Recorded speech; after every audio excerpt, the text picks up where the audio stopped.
Please may I have a few hands of people who would like to kick off with a question for the panel. So we have a little cluster over here, so I'm going to start, Ben, I'll ask you to start this end if that's all right. With these two gentlemen, do we have anyone else in this area so we can be efficient with our resources? We're going to start with these two and then get Ben to run to this gentleman at the front here. So we had a question from Ed on freedom of movement and being pro-immigration but wanting to limit it. A question from Tim on the theological issues raised, and from Jonathan on whether we're kind of falsely sectioning off economic migrants and thinking that development aid will solve this issue. You should all have a mic in some form. I think David might want to respond, and Adrian certainly will, and others can if they wish. Okay.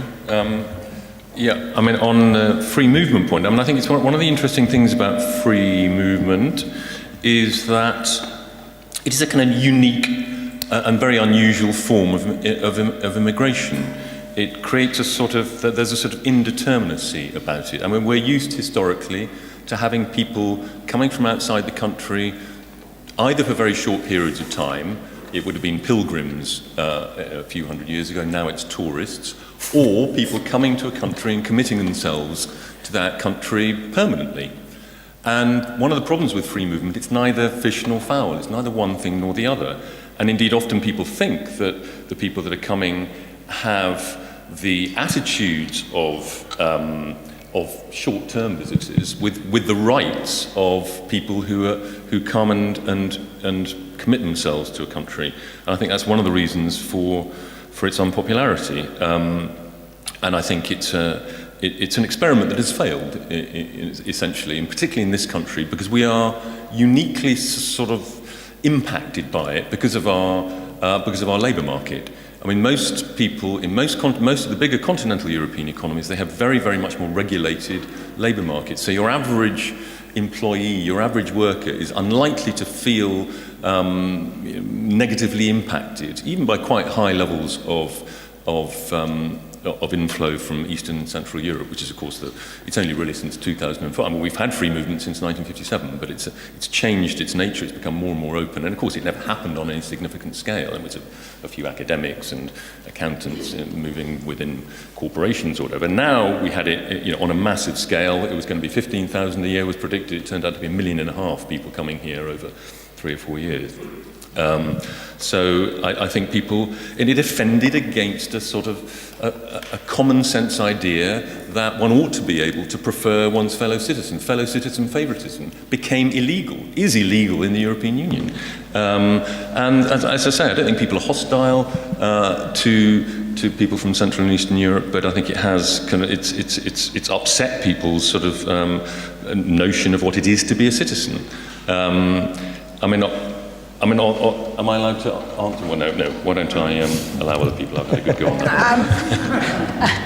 I think, first of all, we need to determine what we mean, what we fully understand by freedom of movement. Because one example, I think, has failed, and that's Schengen, which has created all the problems currently that is sort of echoing through the European Union. I mean, we had freedom of movement in this country basically until 1905, when we introduced the first Aliens Act, exactly in reaction to numbers, to the fact that there were 120,000 Eastern European Jews living in the East End. That created the kind of xenophobia that we see in a way replicated more recently, because it is numbers that does it. But we've had immigration controls quite severely from 1905. After 1962, we started to control those coming in from the new Commonwealth. So whenever, if you like, in this country, we have examples of numerous immigrants, irrespective of whether they're good or bad, and we can talk about irregulars and illegals, then we impose restraints.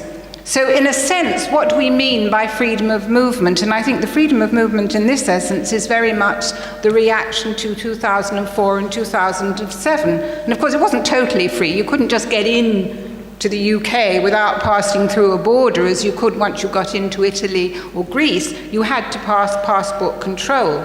And some of the issues there lie with, if you like, the poverty of passport control, our inability to control and register who comes in and who goes out. There is no cohesion between the two.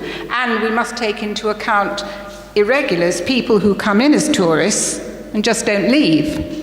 So the whole issue of freedom of movement needs looking at very carefully, and I totally agree. Of course we need controls, but they have to be, if you like, moral and democratic controls. Yeah, let me try and respond to the question that Jonathan raised, and I'll say something briefly about the theological issues, if I may. So I think the question you asked, Jonathan, is an excellent one. You know, what do we do? Because, and David mentioned this as well, if development aid actually has the effect of helping or enabling, you know, more people to move because they've now reached a certain level, you know, they're sort of middle class in their societies, they have mobile phones, they see what's going on, and they're attracted by, you know, better opportunities elsewhere, then that is an enormous problem. So I suppose the first thing to say then is, if development aid actually doesn't help the poorest in those societies and only really benefits other sectors of society, I think we already have a problem. But I think the more fundamental issue we face is that there are very few examples of where development aid has actually led to the sort of institution and nation building that means people actually can stay in their societies and, if not lead a, you know, flourishing life, which, you know, in the cases of Afghanistan or Iraq or elsewhere, you know, is saying a lot, but at least feel that they have a stake in the future and can stay. And so I think the question is, why are we not good at institution and nation building? And I really don't have the answer at all.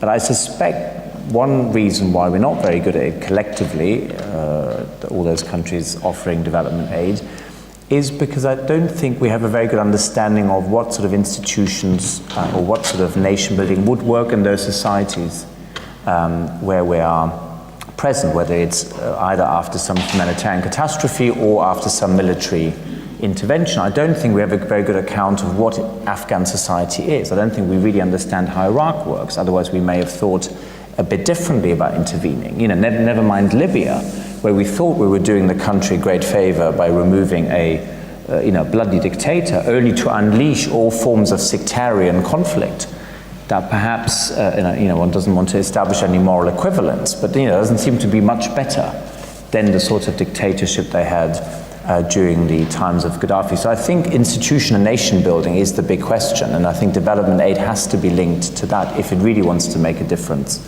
to the prospects of especially young people, those who are more mobile and those who are able to migrate. On the theological issues, I mean, I'm trying to mention a few, around questions of justice. What's our model of justice? Now, we have more secular forms of justice, utility, utilitarianism, or purely rights or freedom-based. And then I think we have more, if you like, theological forms of justice where we actually ask questions, what is the person? What is his or her dignity about? How do people flourish? What is a just society and how do we build it? But the other theological question that comes into it is this question of rights versus obligations, because I don't think there's any religious tradition in the world that I know of which only speaks about rights and freedoms and doesn't talk about obligations. And the other thing is this question of, are we just being selfish if we think that migration is an issue, or should we just be altruistic? And these are two extremes. I know very few human beings who are purely selfish or who are purely altruistic, if by altruism we mean you completely disregard your own interest or the interest of people that you know, and you're only concerned with the other, maybe the stranger who sort of comes into our midst. Because really these are not where most people are. And anthropologically there's a reason, because we are finite mortal beings and we're not capable of loving everyone equally. And theologically the only being that loves everyone equally is God. And if we think we're like God, who just, we love the whole world and everyone equally, that's just not how it is, for better or for worse. And St. Augustine had this notion of ordo amoris, that our love is ordered, and that we love certain people more than others. Now we may not particularly like the fact, but I think it is a fact, that we have stronger bonds with certain people than with others, and that could be your family, it could be your locality, your community, it could indeed be your nation. And at some point, love doesn't just extend to the whole world in the same way. Yes, you can have compassion with people when they're suffering, It doesn't mean that you love them in the same way you love your family, or indeed your community, and indeed your fellow citizens. But the point about citizenship is the one that David made. It's not nothing to do with race or ethnicity. The whole point about citizenship is that it's open to all. So that's how you balance it. I'm not saying this is about the in-group and the out-group where we just exclude people because of their race or ethnicity. No, it's just saying once you're part of a community, you have rights and obligations, but love can't extend to the whole globe in the same way. I think that's simply abstract. That's a form of cosmopolitanism that I don't think most people would relate to.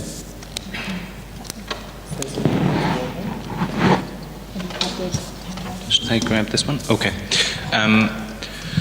So the first question over there about sort of control, some of the false arguments that take place. I fully agree with this idea that we are a bit too reactive in the way we talk about these things, and I find it particularly interesting how this sort of discussion of race and migration coming together has become particularly prominent among what David referred to as the anywheres after Brexit.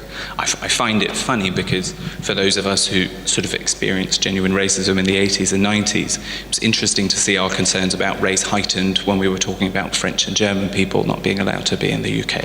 So that was particularly sort of ironic in a way, I guess. What does control look like?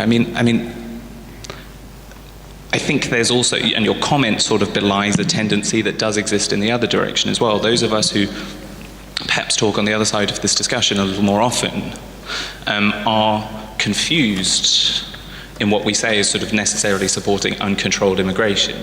I fully support the right of a nation to control immigration. I think that Britain should have the ability and does and should use that in the way that sort of fits with the democratic will of the people to control the flow of people in and out of the borders. The question for me is, what does control look like?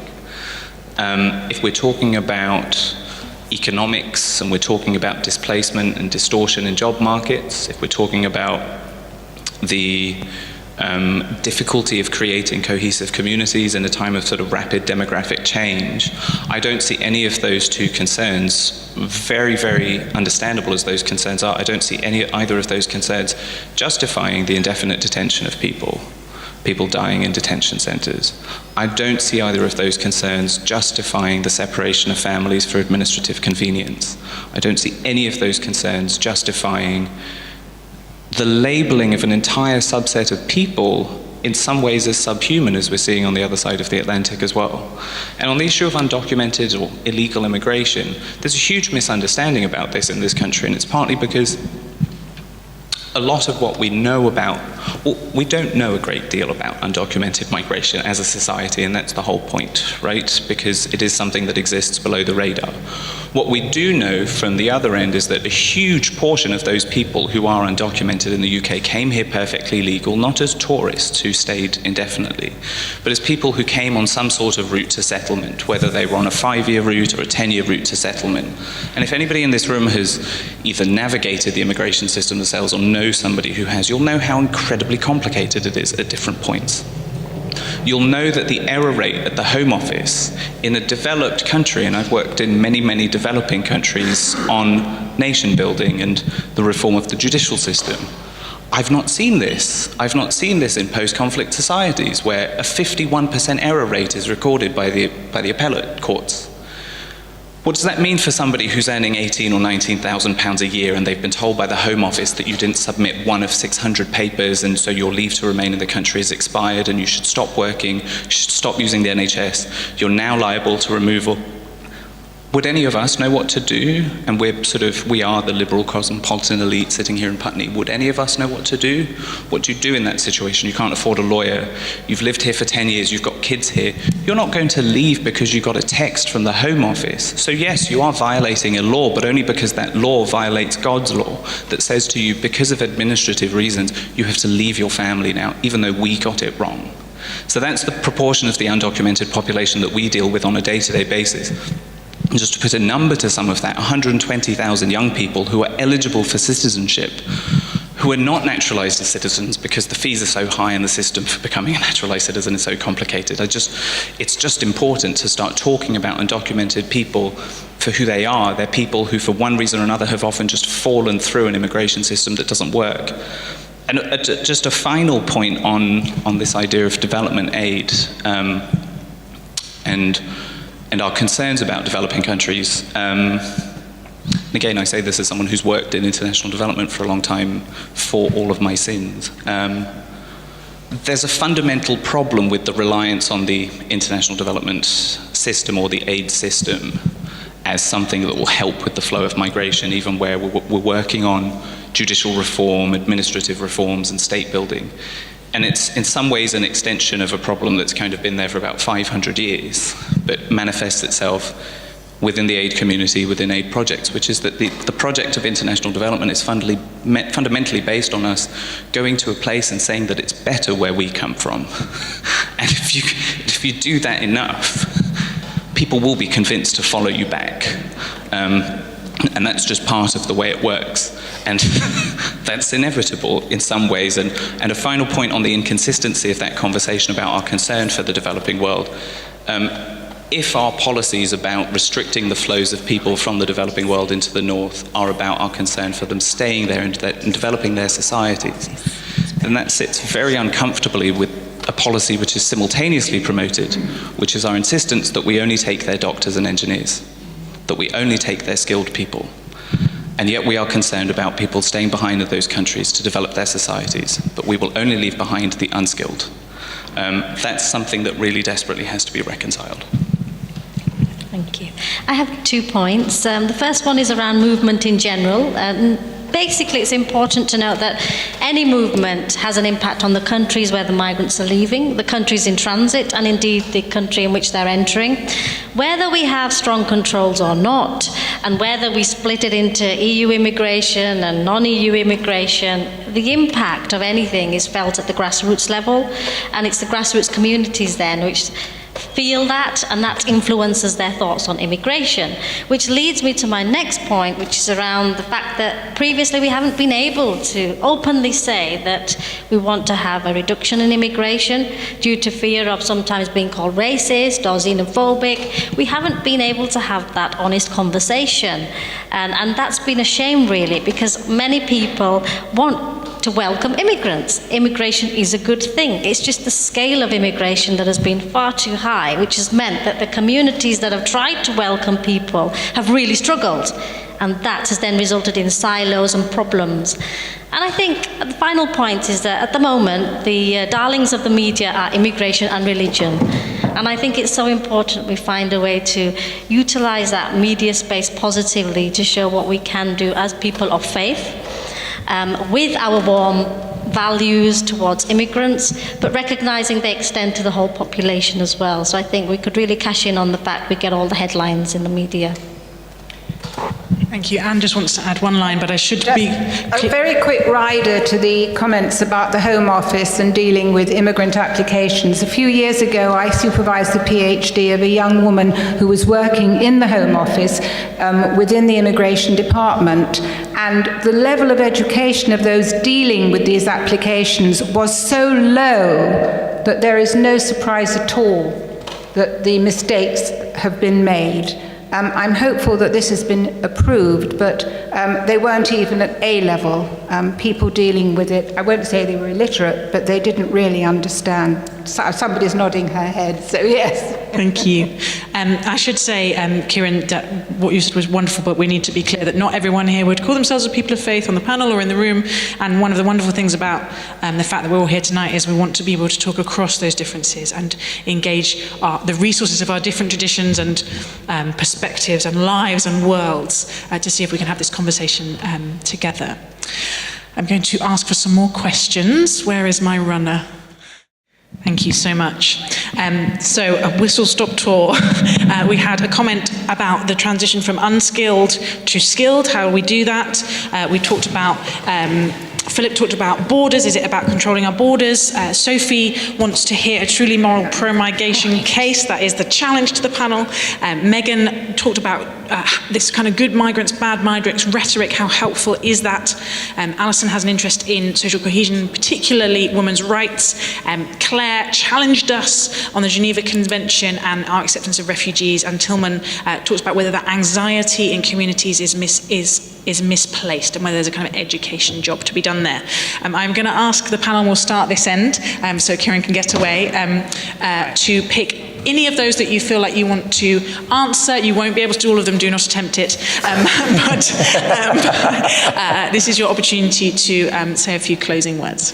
Definitely something around women, the social cohesion. And just to add, I wouldn't call anyone a good or a bad migrant. I thought some human beings, and that's how they should be seen. There are other cases of whether they bring particular skills and so on, but that's another argument. So with regards to the women, something I talked about was the fact that we do need diversity within immigration, and we do see, I don't know, every time I see pictures of immigrants, they're always men, sometimes from a particular part of the world. I don't see many women, and I think it's important within any policy that we encourage the diversity. So we need to see more women as well. And I think what that brings is two things.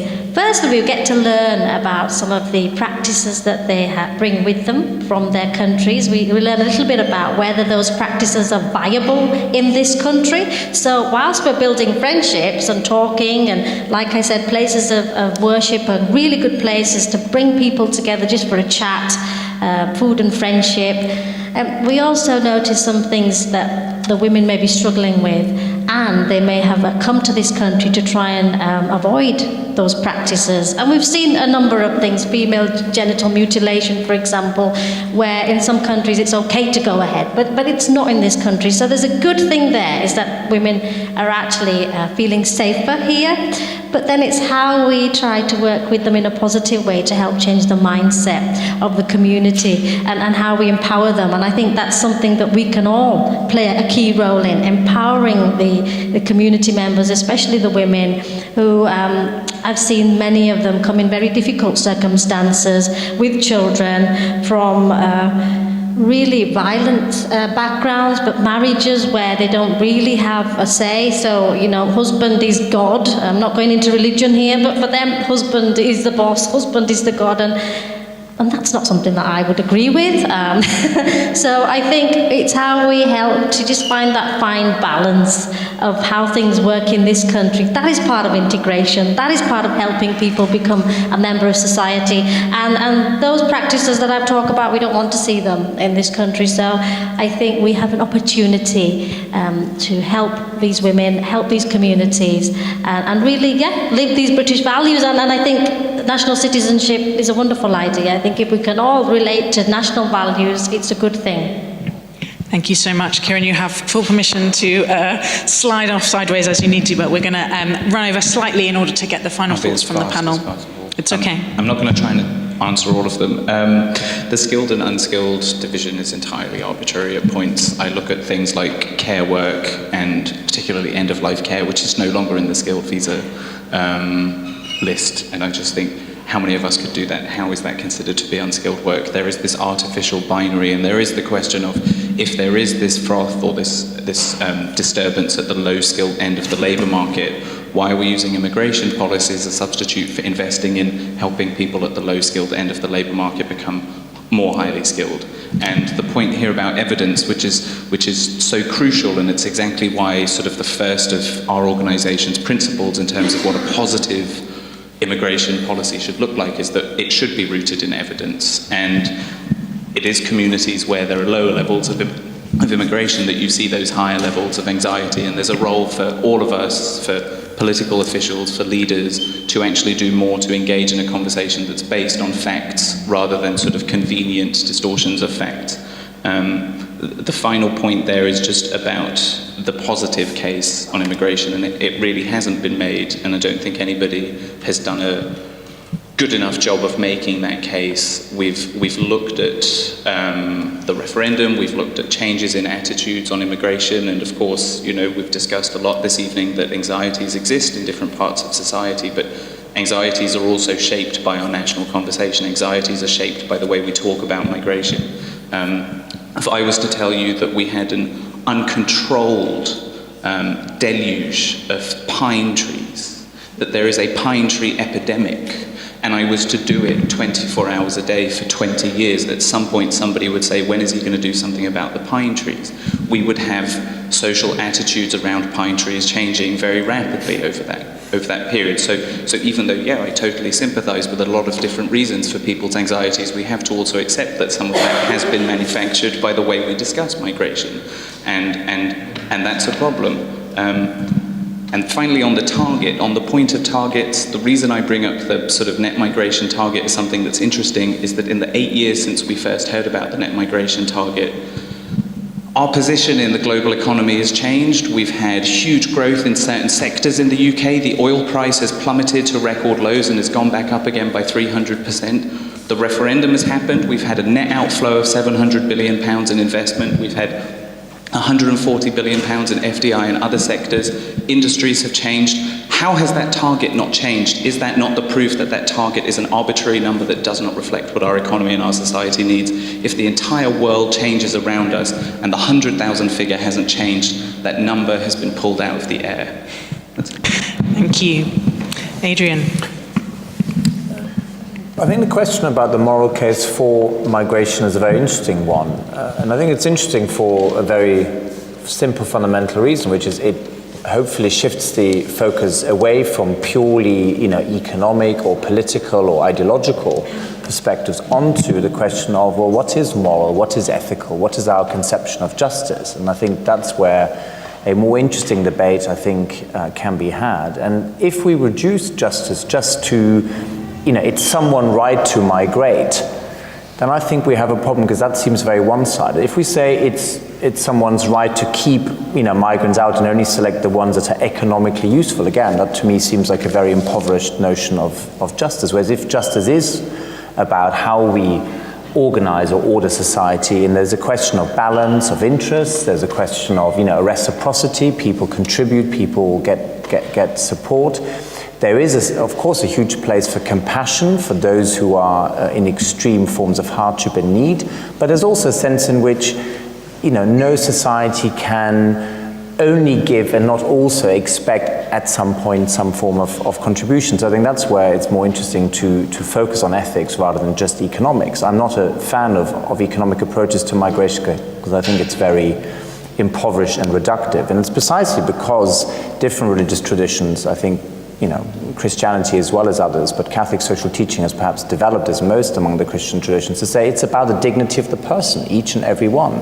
But the dignity of the person doesn't mean that you only accord preference to those who experience some form of sort of hardship compared with yourself. It also means that you treat people with dignity wherever they are. And if people have concerns about the pace and volume of immigration because it affects the way that they live in society, because there is a question over cohesion, then that is also something that's part of this. It is about reciprocity, as I said. And that's why, again, the language of bad and good migrant isn't helpful. The way, I think, to strike a balance is to talk about reciprocity, is to say a balance of interest. I should just perhaps finish with one point which I haven't made before, and that's this notion of the common good, which people might say, well, it sounds lovely, but it's so vague, or, it's your idea of the common good and, you imposing it on everyone else. Well, perhaps, except I think the common good precisely resists an easy categorization. It's not GDP, where you add up the value of, all goods and services. Nor is it, my conception, which I can impose on the community. It's basically to say, what are the relational goods we hold in common? Trust, cooperation, education, sort of things you can't do by yourself. The things where you're not just an isolated individual making choices. It's essentially that which makes us, social and political beings. And I think it's important to talk about this, because without that, we don't get a sense of genuinely vibrant communities. And there's nothing about ethnicity or race. But at the same time, it is about saying, integration into communities is vital. We are not, rootless, isolated individuals just making choices that don't concern others. And without a sense of proper integration into communities, without that sense of proper participation where you are, people will feel that some form of natural justice is not being observed. And that's, I think, why some of these ideas of dignity, reciprocity can make a difference. Yes, I'm going to address the moral case for migration at a much more sort of grassroots level. First of all, I want to make a point which I think makes us realise just how far we've come, for good or ill. Until recently, someone who was escaping persecution for all different levels would be considered a refugee. We go back, the word comes from the Huguenots in 1685 when they were escaping persecution in France. Today, a refugee is someone that has been awarded that title. They have to beg for it, claim for it as asylum seekers. So the whole concept of a refugee is to stay something we award, not something that someone is called because they have suffered. And when we're talking about moral cases, do we talk about the realities? Do we actually measure anything when people are in trouble? During the First World War, we took in 250,000 Belgians as refugees. We didn't count what their impact would be, their contribution would be. They actually went back, the majority, after the war. Because of very tight immigration controls, this country was not prepared to take in what were going to be victims of the Holocaust. In the event, some 10,000 children came over on the kinder transport, 60,000 in all. Now, in Europe as a whole, in America, people that were trying to escape from Nazi Germany did not get in because of immigration controls. Was that a moral case? What about the Vietnamese boat people who were escaping? One of the positive examples I can give you is when immigration rules were relaxed in 1971 too, for people escaping from Uganda after persecution, people who were actually had come from India to Africa. How did we measure the moral case? Did we say we have to look at what they're going to contribute, or did this country feel guilt at the fact that people were being persecuted in a country which was one part of our empire? And then how are we measuring up to the moral case for Syrian refugees, for people from Afghanistan? Do we actually look at what they're going to contribute, or look at what they've been suffering and what our moral right is? And if I can take you back to one last thing, and some of you may remember that when Hong Kong was being handed over to China, there was a great discussion about what are we going to do with all these people from Hong Kong who are going to escape when China takes over. We can't let them in the event they didn't want to come, and they didn't come. But if you like, that's the moral case to me at grassroots. How do we measure up need and desperation with future contribution? And we can look at all those I've mentioned and see that many of them have made enormous contributions to this country, but we didn't know it at the time.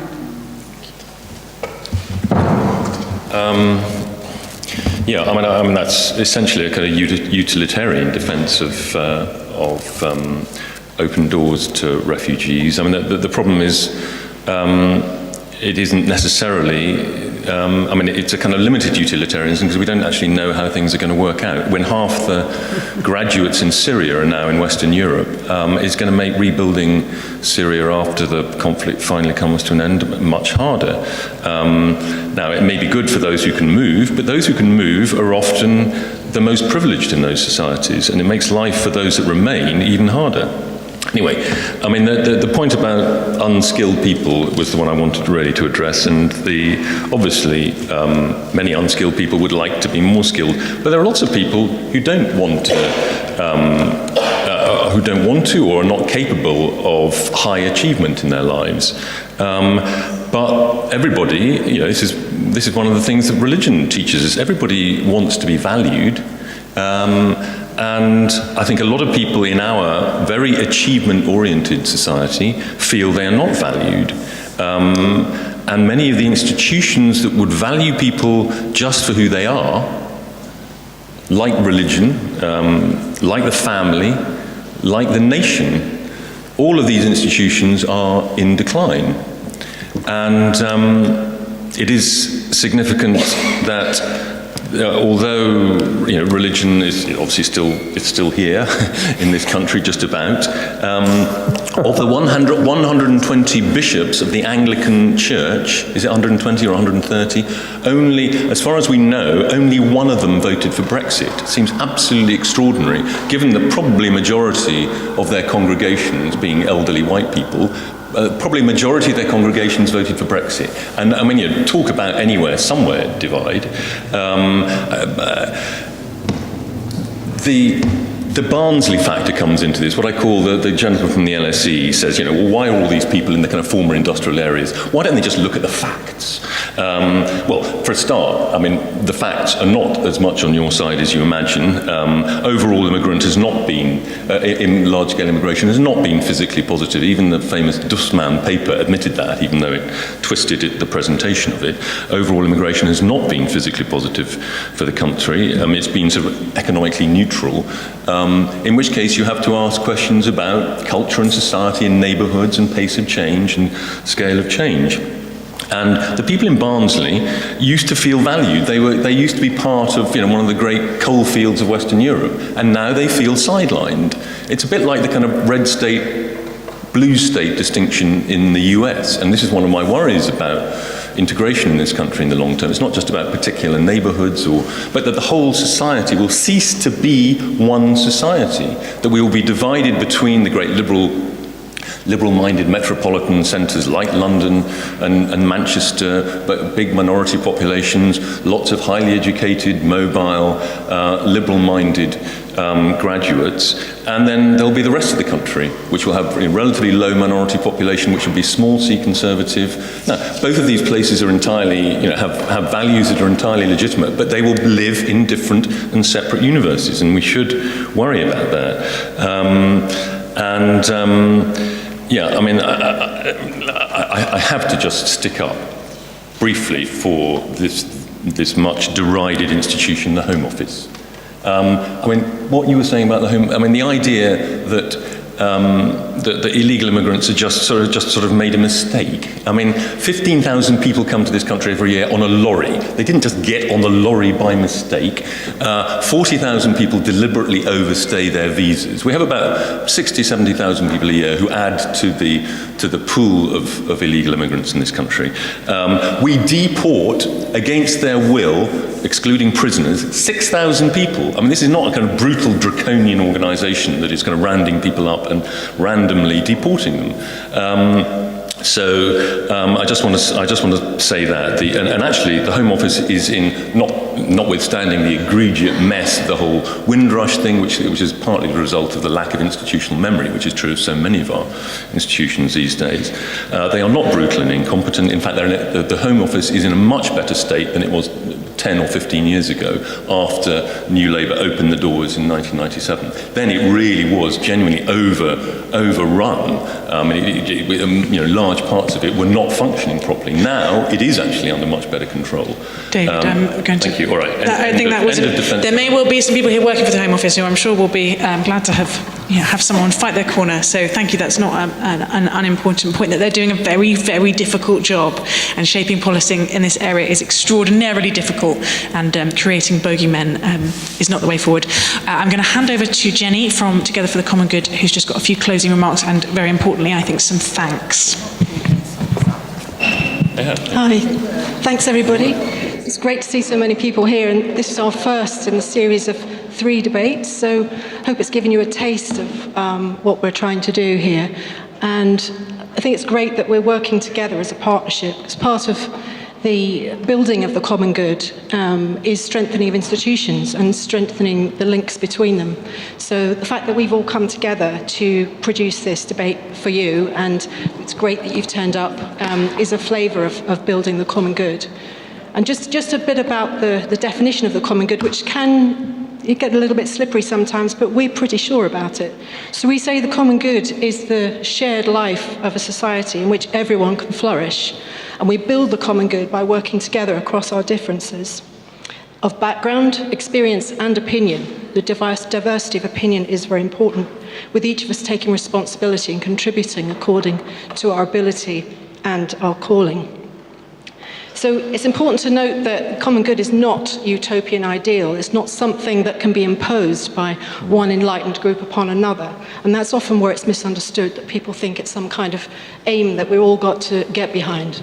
A common good is actually about listening to different people. People do have different views, have different interests. So this is the first in our series of 3 debates. The next 2 coming up are in November and in March. The next one is on the family and the relationship with the state, and after that, on church and community and relationship with the state. So you'll find a leaflet at the back. Please help yourselves and put it in your diaries and tell your friends. And keep in touch with us. Please sign up to our newsletters, Together for the Common Good newsletter, Theos newsletter, and St Mary's University, Benedict XVI Centre. The three of us have been working together. You'll find sign-up sheets at the back. Especially if you came by Eventbrite, you might not be on our system. So if you want to be updated, make sure that you sign up. There's a couple of books we need to flag up again. Do you want to hold up the Fortress Britain book from Theos? And also, we've produced this little booklet called Calling People of Goodwill, the Bible and the Common Good. So it's really just a very simple booklet with 6 chapters. So if you want to carry on this conversation, this has just been a taster tonight, but if you'd like to take this back to your community and carry on this kind of conversation of what does the common good mean for us in our community and the people that perhaps are estranged from in our neighbourhood, just have a look at this. And you might like to know that Together for the Common Good, we're starting to offer training workshops in common good thinking, starting from the autumn. So again, if you're interested in that, please come and let us know. Now you're warmly invited to stay for drinks, and I've been instructed that the drinks are in there, but the canapes are out there. Now we'll really know who you are. Which conveniently means that you'll have to walk past our store there and back. So we just want to thank again our wonderful hosts here in this very historic space in St Mary's Church, Putney, which make us think back to 1647 when this space was filled with people and probably a lot noisier, I think, than you've been tonight. So perhaps our next debates will have a bit more participation. And thank you also to CCLA, who have been great partners of ours, in particular for the last 4 years. In particular, thank you to Liz for chairing so brilliantly, and thank you to our panel, and more importantly than anything, thank you for coming.